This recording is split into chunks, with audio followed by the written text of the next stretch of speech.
Hello everyone! Today we are going to be experimenting with surface tension.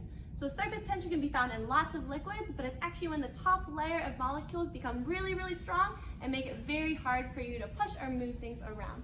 So right here I have my heart-shaped wand and I'm going to try to blow a bubble just with water. Nothing happens.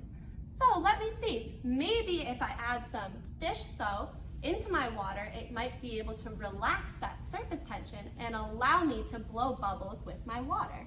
Let's try. So I poured in about half a cup of dish soap with my half cup of water. I can mix it around with my bubble wand, I can mix it around with a spoon, it's totally up to you. And you can make your own bubble wand at home, or if you already have one, you can use that as well. Now what I'm gonna do is I'm gonna see if I can blow a bubble. Let's see. Whoa, I blew a bubble.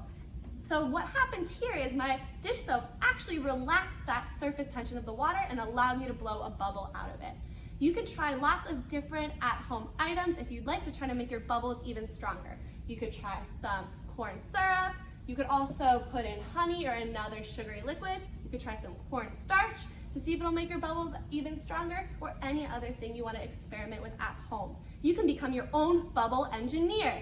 I'm very excited to see how you guys try it out.